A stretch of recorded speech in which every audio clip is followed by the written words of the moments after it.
mustaqbal runka hadal kor u qaada garaadka bulshada kana fog xalad abuur mustaqbal warbaahin wax dhistaa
subax wanaagsan dhageystayaal waxaan ahay Mawlid Macalin aadan waxaad ku soo dhawaataan warka subaxa mustaqbal qodobada ugu waaweyn waxaa kamid ah ciidanka Jubbaland oo deegaano kamid ah gobolka Jubbada Hoose kala wareegay al-shabaab wasiirka maaliyadda Puntland oo sheegay in howlgalka maandooriyaha lagu bartilmaameedsanayo uu soconayo ilaa laga weynayo qof magaalada maandooriya ku haysta ismaduna waa siday u sheegeen waxaan idin sheegaynaa dagaalka halkan ka dhacay iyo kan la rabo wali in iyagii lagu raadiyo oo lagu soo qabto ama lagu laayo waa dagaal xaq ah wuxuuna tarayo wiil alkuliista oo khamri cabaya marna qofka masaajidka ku dilaya wuxuu tarayaa ma jiro madaxweynaha galmudug qoorqoorna waxa uu sheegay in uusan waqtigiisa kadib mari doonin shirki lagu ballamay ee Dhuusamareeb laamaha amniga galmudug oo howlgalo baaritaan ka sameeyay magaalada Dhuusamareeb madaxweynihii hore ee dowlad goboleedka Hirshabeelle oo ka hadlay xaaladda amni ee wadada isku xirta Muqdisho iyo Jowhar wasiirka arrimaha dibadda Taiwan oo qoraal uu soo dhigay bartiisa Twitter-ka ku sheegay inuu soo dhaweeyo wakiilka cusub ee Somaliland u joogi doona Taiwan madaxweynihii hore waa madaxweynaha galmudug oo xalay kulan la qaatay jaaliyadda Soomaaliyeed ee wadanka Turkiga wararka dibaddana waxaad maqli doontaan wasiirka dekedaha Lubnaan oo iska cabsiray xilkii uu dalkaasi u hayay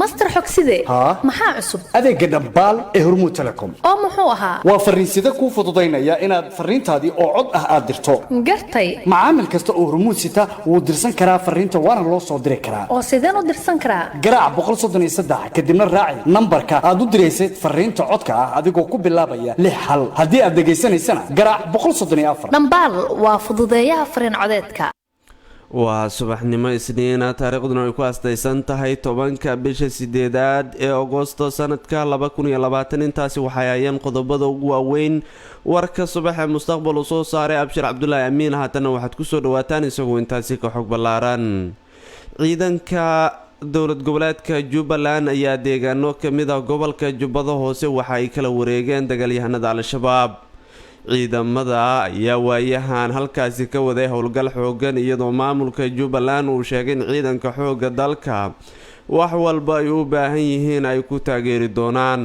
soo saaraha warkii subax Abshir Cabdullaahi Amiin ayaa warkan eegaya wararka naga soo gaarayo gobolka Jubbada Hoose ayaa waxay sheegayaan in ciidanka Jubbaland howlgal ay qaadeen al-shabaab ay kaga qabsadeen deegaano ku yaala gobolkaasi saraakiisha ciidanka daraawiishta maamulka Jubbaland ayaa xaqiijiyay in howlgalkani uu ahaa mid qorsheysan ciidamada ayaa la wareegay deegaanka lafaha ragga iyo sidoo kale ee jaanacadyada sida ay sheegeen saraakiisha ciidamada howlgalka ayaa ah mid weli socda waxaana ciidanka ay sheegeen in ay ku sii jeedaan deegaano ku yaala gobolka Jubbada Dhexe oo guud ahaan al-shabaab gacanta ay ku hayaan ciidamada daraawiishta Jubbaland iyo kumaandoosta danab ayaa maalmahan waday howlgal lagu qabanayo deegaanka jaanacaadle oo ka tirsan gobolka Jubbada Dhexe waa mahadsantahay abshir. wasiirka maaliyadda dowlad goboleedka puntland ayaa sheegay in howlgalka lagu bartilmaameedsanayo waxyaabaha maanka duuriya uu soconayo ilaa laga weynayo magaalada gaalkacyo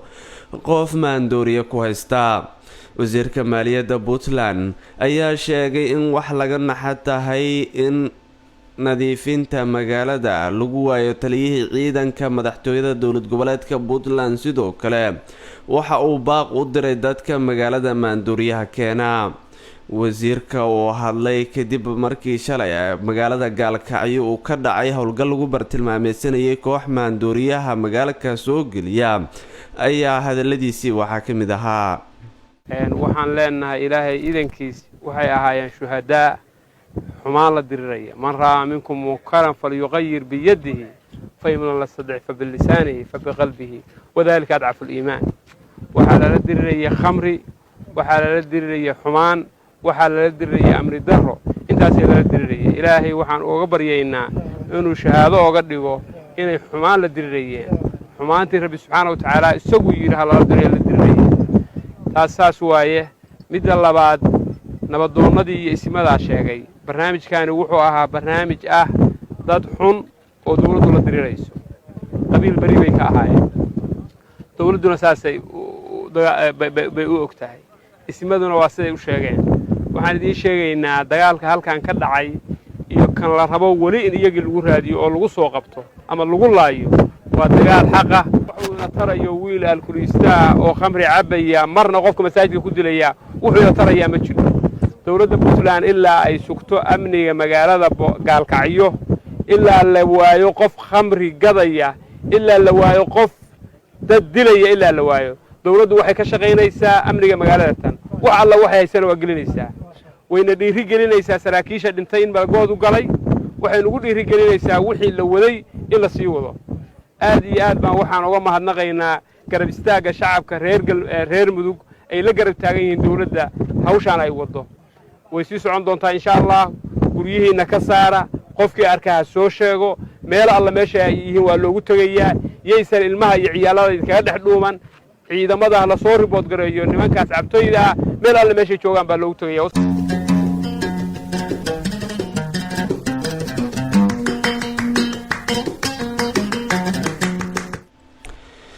warka subaxee mustaqbal ayaad maqlaysaan uun kaga imaanaya 89.7 megahertz. laamaha ammaanka galmudug ayaa howlgallo baaritaanaha ka sameeyey magaalada dhuusamareeb ee xarunta dowlad goboleedka galmudug. howlgalkan ayaa saraakiishu sheegeen inay kusoo qabteen mootooyinka aan ka diiwaan gashanayn magaalada. bashiir maxamuud yuusuf ayaa eegaya warkan. howlgalkan ay sameynayaan ciidanka amniga dowlad goboleedka galmudug ayaa qayb ka ah sugidda amniga magaaladaasi oo dhowaan martigeli doonta shirka saddexaad ee magaalada dhuusamareeb ku qabsoomaya kaa u dhexeeya madaxda dowladda federaalk iyo dowlad goboleedyada.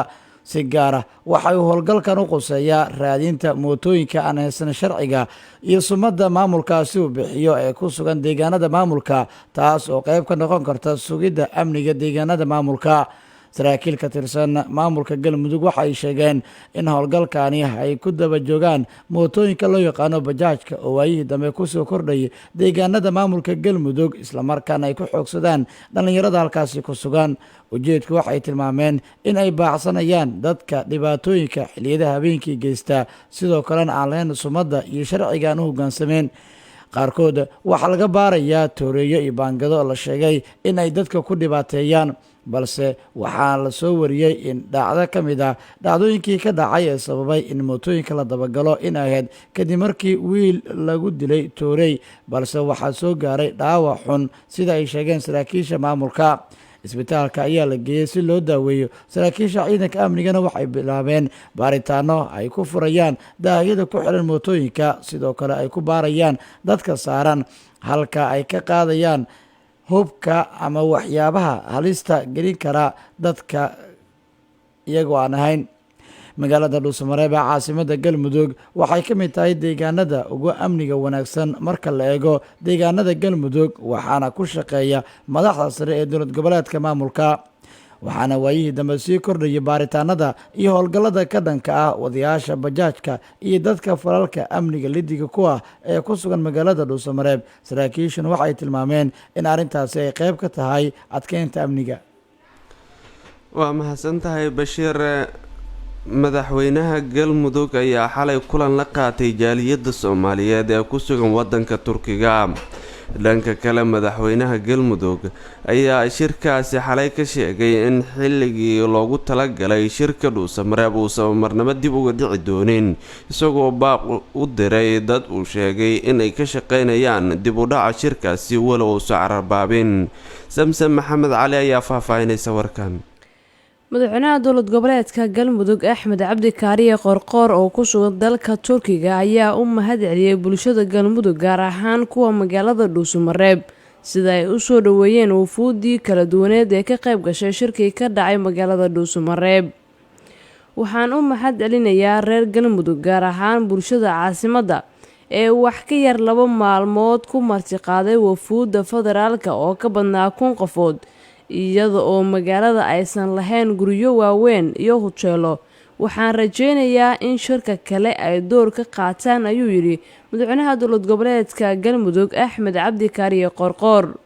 sidoo kale madaxweynaha galmudug axmed cabdi kaariye qorqoor ayaa dalbaday in laga fogaado wax kasta oo lagu fashilin karo shirka magaalada dhuusamareeb ee la filayo in uu dhex maro madaxda dowladda federaalk soomaaliya iyo kuwa dowlad goboleeda dalka ka jira. hadalkan ayuu madaxweynaha dowlad goboleedka galmudug axmed cabdi kaariye qorqoor waxa uu ka sheegay xaflad lagu soo dhoweynayay oo xalay lagu qabtay magaalada istanbul ee dalka turkiga. waa mahadsantahay samta. madaxweynihii hore ee dowlad goboleedka hirshabeelle cali cabdulaahi cusuble oo ka hadlay xaaladda amniga wadada isku xirta muqdisho iyo jowhar ayaa tilmaamay mid dayacan.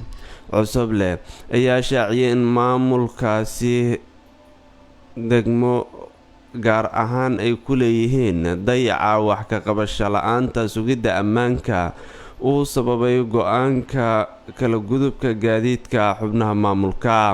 madaxweynihii hore ee hirshabeelle ayaa xusay in intii uu shaqada banaynayay xildhibaanada iyo mas-uuliyiinta waaxyaha kala duwan ee maamulka si maalinla ah ay u isticmaalayeen wadada oo aan cabsi iyo culaysaysa kala kulmi jirin.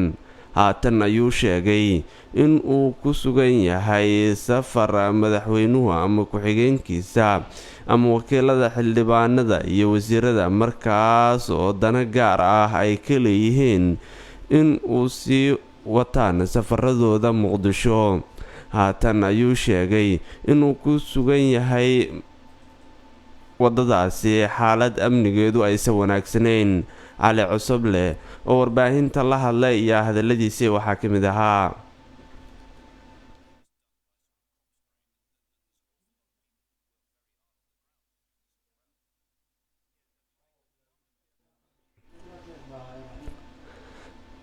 madaxweynaha oo sidoo kale hadalkiisa sii wataa waa madaxweynihii hore ee dowlad goboleedka hirshabeelle waxa uu shaaciyey in haddii aan dabaqabad lagu sameynin in go-aankooda ay geli doonaan degmooyinka maadaama isku socodku haatan uu istaagay islamarkaanu aani jirin dhaqdhaqaaq joogta oo ay sameynayaan mas-uuliyiinta maamulkaasi. xildhibaano iyo mas-uuliyiin xubno ka tirsan amisom iyo ciidanka dowladda waxa ay dhowr jeer la wareegeen ama ay tageen waa lagu weeraray wadada xiriirisa jowhar iyo balcad waxaana mas-uuliyadda weeraradaasi sheegtay al-shabaab.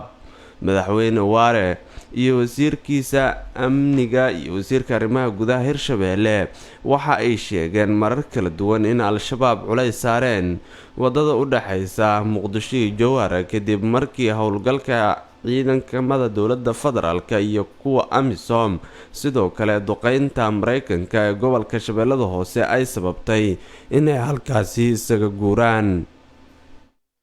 waqtigan joogay xildhibaanadu waqtigay doonaan ayay hore iyo gadaal u socdeen. hadday doonaan inay barnaamij wax dhaqaajiyaan waqtigay doonaan ayagoo xamar buuxa inta isdaba kacaan ayay jowhar aadi jireen. laakiin hadda waxay noqotayba inay xildhibaanadii xaniban yihiin ilaa la helo diyaarad markaasu madaxweynaha ama madaxweyne ku-xigeenka kiraysto oo kontomeeyo xildhibaan iyo waxqaada oo saa lagu qaado iyadoo la ogyahay weliba dadka la qaadayo iyo waxa ay u socdaan marka loo qaadayo jawhar marka oo xildhibaanadan sheegaya marka arrimahaas hadda waxay ku muujinayaan dabcan siyaasad ahaan aan xildhibaanadii nafteeda in la xakameeyo inay ka mid tahay sababta de wadada loo dayacayba wax badan oo hadda xamar ay dhooban yihiin.